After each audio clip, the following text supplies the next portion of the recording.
We are back. Halloween's about to approach us, which means it is time to do my Oscar nomination predictions for the month of October. Yep, we are resuming my Oscar nomination predictions in the Big 8 categories: screenplays, acting, directing, and best picture. So, we are going to discuss right now of any update glances that we have been getting through since the last video. And there had been a couple of things that happened after I recorded the last nomination prediction video. And we have been getting some of the films already submitted for the Best International Feature category. Now, I know this had already was kind of broken, I found this out after I recorded the last prediction video, so I didn't mention it until now. But for those who don't know, one of the big massive Oscar players at the moment, the Palme d'Or winner at the Cannes Film Festival, Anatomy of a Fall, the French movie that was picked up by Neon, is not France's submission. They instead went to The Taste of Things. Some people had assumed the reason why Anatomy of a Fall was not submitted. Some people think it could be because for those who've seen the movie already, there might be more English in it than French, because English is kind of another language that is in the movie. Or what is to be the most common is the controversial speech that the director of the film, Justin Triet, gave at Cannes, calling out the French president over some sort of protest, I believe it was, that was going on around the time. And so probably the French committee that does the submission for the Oscars decided to punish her for that. Although nothing has been confirmed, but that's what a lot of people assume. Which some people think that the submission thing should not be a thing, like one film per country, it should be like everything. But the thing is, that's kind of a bit unfairness for other countries. As for some of the other submissions, we have The Monk and the Gun, which was Bhutan's submission. I believe I have mentioned this in the last video. Wim Wenders' Perfect Days was Japan's submission. I did mention that in the last video because I was talking about Wenders in the director category. You've got the animated film The Peasants, which is now Poland's submission instead of Agnieszka Holland's Green Border. About Dry Grasses, I've heard a lot about. The Zone of Interest has now been officially submitted for the United Kingdom. J.A. Boyena's Society of the Snow, which was the opening film at Venice, is Spain's submission. And I believe, what was the other one that was submitted? I know there was something. Like Four Daughters, I know that was Tunisia's submission, because it's from the woman who did The Man Who Sold His Skin. So, there are a few other countries that have yet to be submitted at the moment. So we'll just have to wait and see. But there is kind of a bit of a bright news already. The Writers Guild of America strike is now done. The writers' strike has officially come to an end. However, the actors are still on strike. The actors are still in the picket line. Negotiations still not going in, so I still stay strong with all the members of SAG-AFTRA to prevent artificial intelligence taking over the film industry by executives and CEOs. Which is why Disney's 100th birthday celebration wasn't really that big, because you can't get the actors' participation in how dumb decisions Iger's comments had made. Even more worse than some other CEOs. Although a lot of others are kind of worse. But yeah, that's basically it for the update status. I know that the New York Film Festival had also occurred. There's no prize winners. And there are also a couple of major movies that already came out for October. Most notably, specifically Martin Scorsese's Killers of the Flower Moon is the big one that has come out. I know that The Holdovers is also out now. Sofia Coppola's Priscilla, which I has not talked about, is also out. David Fincher's new movie, The Killer, is also out. Nyad, Annette Bening's movie, is also out in limited theatrical run, I believe. So there are a couple, but in November, you're going to get, of course, Rustin, and that will be coming out. For all you Nicolas Cage fans, Dream Scenario is coming out, which that's been a lot of people talking about. Unfortunately, Taika Waititi's long-awaited film Next Goal Wins is not going to be an Oscar player, but it is coming out in November, as well as Emerald Fennell Saltburn. May, December will also get its theatrical qualification. And we'll have to see how Maestro is also coming, and then like before Thanksgiving, I believe, November 22nd, I believe that's the day before the day before Thanksgiving, Wish will come out to honor Disney's 100th anniversary. Ridley Scott's Napoleon, we'll see how that goes, and of course the limited theatrical run for Bradley Cooper's Maestro.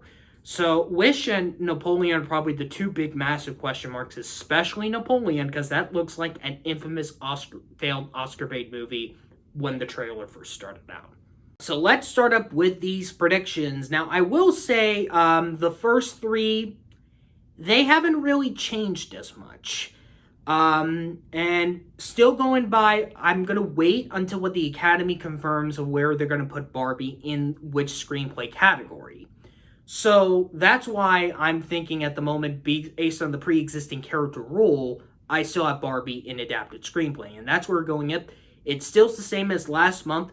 For adapted screenplay is Cord Jefferson for American Fiction, Greta Gerwig and Noah Baumbach for Barbie, Eric Roth and Martin Scorsese for Killers of the Flower Moon, Christopher Nolan for Oppenheimer, and Tony McNamara for Poor Things.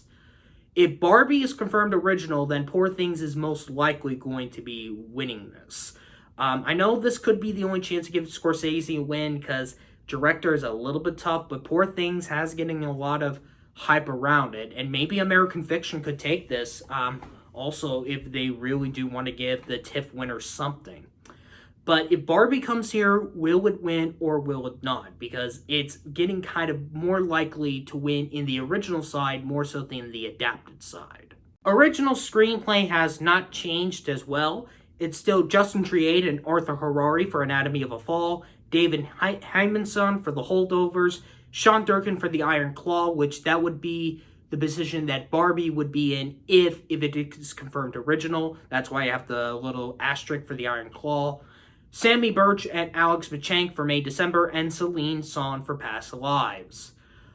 The Past Lives win is a little bit troublesome which we'll get into as we get into the video. The Holdovers could be the winner if Barbie is confirmed adapted. But if it is confirmed original, many people believe it might win over here. I'm surprised a lot of people are still underestimating May December, and the Iron Claw is still something I'm kind of a little bit urged to see how it goes. I don't know when, if it's going to get a screening, if it's going to premiere at like AFI Fest or something like that. We'll just have to wait and see. I think Anatomy of a Fall is pretty much fine. Maestro was one that I'm kind of on the edge about, but I think that could be more of an acting and a directing technical-wise movie, more so than a written-wise.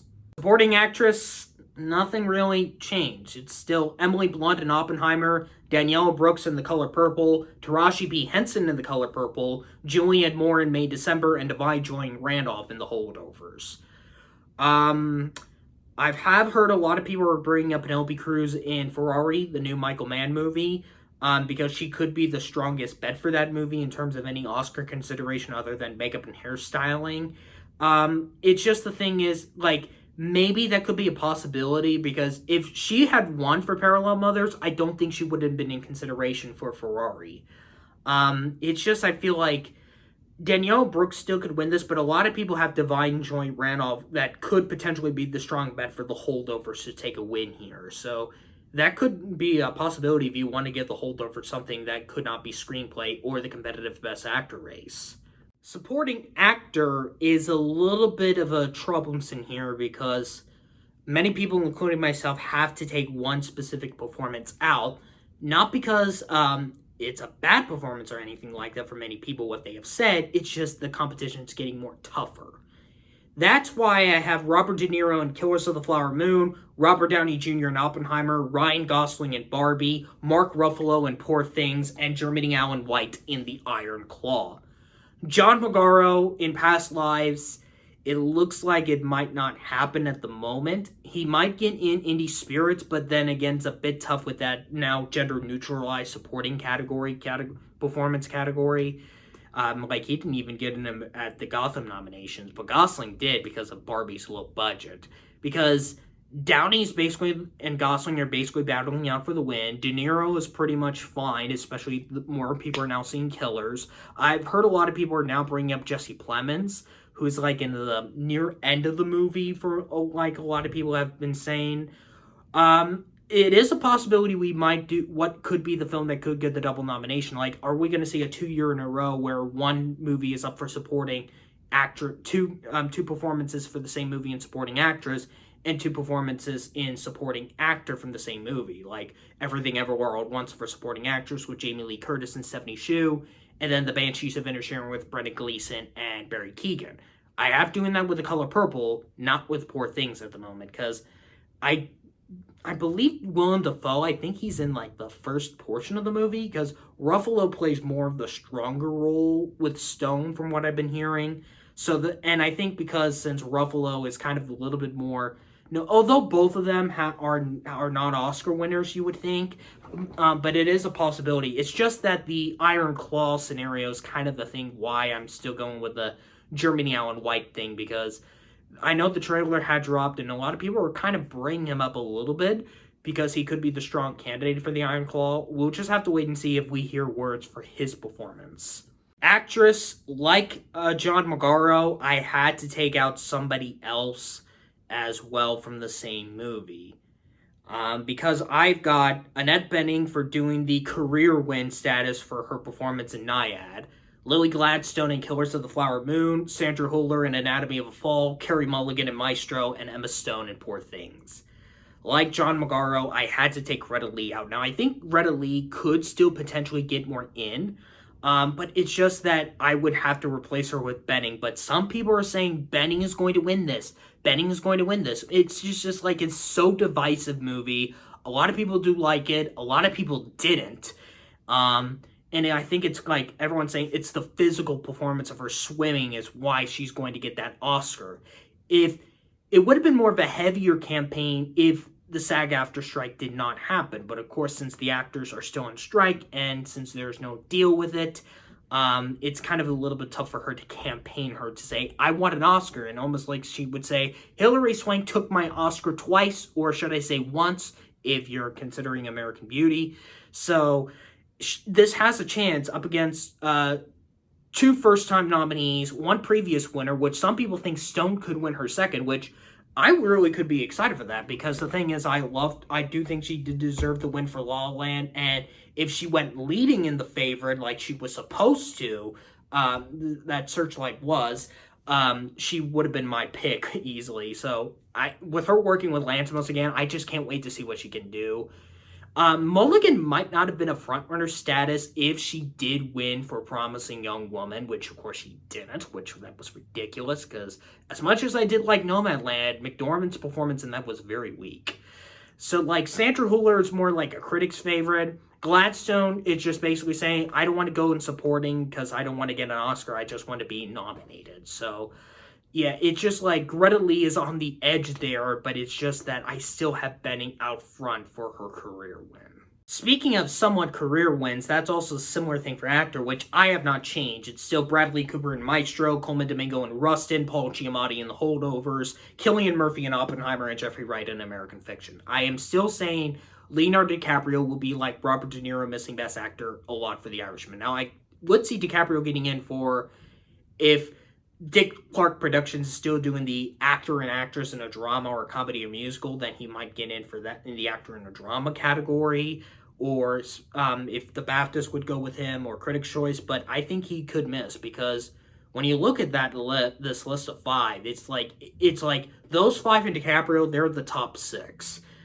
Because Cooper I still have winning, because it is like the transformation roles still kind of do it for him. And the fact that he's been nominated so many times in the last few years, it's not like a career win, but it's just like this dude has been trying to get been nominated so many times in like the past decade or so, and it's just like he still can't get an Oscar. It's just like everyone agreed that he should have gotten in for won the Oscar for A Star Is Born for Best Actor, not Rami Malek. I would have said Christian Bale as my pick, but Cooper definitely would have been my second. It's just like, which one is vulnerable? Because Giamatti, definitely overdue for another nomination. Jeffrey Wright, many people are hoping to see this guy get his first nomination. Domingo has The Color Purple backing him up, and Murphy is in the potential Best Picture frontrunner. So it's like, I think DiCaprio might be the vulnerability. Now, I would say he's not vulnerable in terms of like him getting specifically for him getting nominated throughout the season, I do think, as I mentioned, he would still get in some places. But I think the Academy would probably not go with him, because if they didn't go with him for Don't Look Up, even though it's a completely different way, he could miss here. Because there are some times where he works with Scorsese and doesn't get nominated. Like, yeah, he got in for The Aviator and for The Wolf of Wall Street, but not for The Departed or Shutter Island. The Departed, it was kind of a bit odd because the studio decided to campaign in for supporting for The Departed, because he was going in leading for Blood Diamond, which of course the Oscars went with Blood Diamond instead of The Departed. So, but it's a bit different. So I think like if we are going through like not a pattern, but I feel like, so maybe we'll have him miss again since you already had one. It's not like a career Oscar win or something like that, and you just nominate him for Once Upon a Time in Hollywood. So, well, after thinking about a consideration of this, I do think we might see a duo female director nomination this year. However, like I did with supporting actor and actress, I had to take out Celine Song out. But I did replace her with somebody I had back in August, and I also added somebody else for obvious reasons. I have Justin Triet for Anatomy of a Fall, Greta Gerwig for Barbie, Martin Scorsese for Killers of the Flower Moon, your winner, Christopher Nolan for Oppenheimer, and Yorgos Lanthimos for Poor Things. Like, this is still basically Nolan's award to lose, but Lanthimos is kind of a threat for some people, because obviously he wouldn't win for a screenplay because he didn't wrote Poor Things, but maybe a directing-wise, that could be a possibility. And even Scorsese, like, those are basically the top three. Barbie is kind of now, like, in the fourth place position, and although I don't have Alexander Payne in here, I think The Holdovers is kind of like the fifth one. With Triet here, now with Anatomy of a Fall not being France's submission, I could see some members of the director's branch still think the director is also the nomination for the Best International Feature category when it's still the country and not the director. And it's still odd they don't do that. That's still ridiculous. They should do the directors and producers nominees like documentary and animated feature. So there might be some people thinking that still don't know that the award is given to the country. They think, well, we can't get her a nomination for the international feature to give her a win, so we'll just nominate her for director. And Neon could really campaign with this because they know how to campaign. However, the thing is, she is not that recognizable for many mainstream moviegoers because although she had made a lot of films in the past, this is like her first major movie in major Oscar consideration, or in terms of awards ones, compared to somebody like Wim Wenders for Perfect Days, which I still think he is a potential threat to get in here. Jonathan Glazer is kind of in there. I have taken him out as well. It's just like, it's so divisive with some people's predictions for Best Director for The Zone of Interest. Some people have him in, some people don't. Like BAFTAs, I guarantee yes. It's just like, where is A24 going to campaign? Because it's between Past Lives, The Zone of Interest, and even if The Iron Claw does well. And the movie is we still got like 2 months away till its official theatrical release for The Zone of Interest, as well as The Iron Claw. So it's just like Scorsese, Nolan, and Lanthimos are still going. Gerwig, I think the cultural impact of Barbie is going to be in there. So basically, if one of those four specifically is not in the DGA lineup, then I think, well, okay, here's the thing. If these four are in the DGA lineup and somebody else is, like Alexander Payne, we know who's the vulnerable one. It's just like, we know the top three. I think Gerwig's in fourth. In terms of nominations-wise, it's just like whoever's that random spot at DGA, like Taika Waititi or Joseph Kosinski, we know that's the one that's not going to get in. So if it's Alexander Payne, or is it Celine Song, who is most likely going to win the First Time Feature Award as well? Is it Bradley Cooper for Maestro? We'll just have to wait and see. So, yeah. If Triet is not in if this is the DJ lineup, then you know one of them is not going. It might be, one of them is going to be missing, and that could be Triet. But Neon just has to campaign, and I believe they stated on X, which I had decided to deactivate that like over a month or so ago, had said, well, we're going to campaign hard on the movie, so that's what they're going to do. And I think that campaigning might bring Triet a nomination here. So Celine Song I had to take out, and I'll explain that a little bit once we get into Best Picture. Looking at this, I only had made one changement, and that was since I took Glazer out for director, I took out The Zone of Interest for picture. And I should have put this in here because if you're the TIFF winner, you're basically going to get nominated for Best Picture. So yeah, my Best Picture lineup now for October is American Fiction, Anatomy of a Fall, Barbie, The Color Purple as that 10th spot, the 10th most likely spot to get in, The Holdovers, Killers of the Flower Moon, Maestro, Oppenheimer, Past Lives, and Poor Things. So as I just mentioned with The Color Purple, that's like the most likely the 10th spot to get like the 2 acting nominations and like a couple of texts to get it in. Because it is going to be tough because Fantasia Barrino, which I completely forgot, I didn't mention her in Best Actress since August. I just still don't have her in there. It's just like, all the others are kind of there. Now, here's the questioning thing about Past Lives. As you might notice, I have decided to have Past Lives going into the women talking scenario where it just gets screenplay and picture, although the difference is it's an original screenplay. I almost considered also doing it in the Licorice Pizza and Triangle of Sadness round, which makes more sense because original screenplay, director, and picture. So Past Lives could be that thing. Here's basically the summary of the whole Best Picture lineup here. So you've got your festival winners at Cannes with Anatomy of a Fall, Venice with Poor Things, and TIFF with American Fiction. You have your Martin Scorsese film with Killers of the Flower Moon. You got the impact of Barbenheimer with Barbie and Oppenheimer. You got the most feel-good movie with The Holdovers. You got Netflix's top pick with Maestro. And then you got what is to be considered the best movie of the first half of the year with Past Lives. Like, I feel like that impact with Past Lives is still there. And then you've got what is to be the very late release that doesn't get any festival releases and could be The Color Purple. But one movie I almost considered here that I could put in here would be The Iron Claw. Because other than supporting actor and original screenplay, maybe it could get in like film editing or something like that, or the cinematography, depending on how the shots are made in the movie. It just, maybe even the hairstyling maybe could do for the makeup and hair category, I believe. I don't know if that's true or not, but yeah, what I basically explained with that package of 10 films, that almost feels like almost a 95% picture lineup. It's like the zone of interest kind of in the elms of the question marks out there. Spider-Man Across the Spider-Verse picture route is basically done because of the tough competition. May, December really should be more in consideration here. It's just that Maestro is going to be more high priority, especially you have not just Cooper behind it, but Spielberg, Scorsese, and Todd Phillips producing the movie, and you even have Spielberg, Oprah Winfrey, and Quincy Jones producing The Color Purple. So basically, that kind of almost feels like a solid Best Picture lineup in context. Well, without context, to be precise, without even seeing the movies, or just like this could be the picture lineup. It's just like The Color Purple is like that questionable 10th spot. If it is also going to be premiere like an AFI Fest or something like that, or like early screenings near the end of the month, well, might see how that movie goes. And that's basically it. So thank you guys for watching. Thanksgiving is going to be coming around the corner, and then like after the season of Thanksgiving and before the season of Christmas, we do another round of predictions, see where our prediction status, and see if The Color Purple could hold it as Best Picture momentum. Can Past Lives come back? I believe we might get our Spirit Award nominations as well, I think, because they're usually announced around the end of November. So hopefully the actors' strike can come. I still say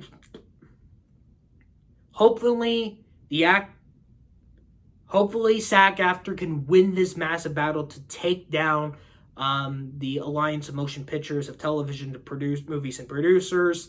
And so stay strong to SAG-AFTRA, and Oscar season is almost around the corner, unless if it gets pushed back. We'll just have to wait and see how things are going to progress.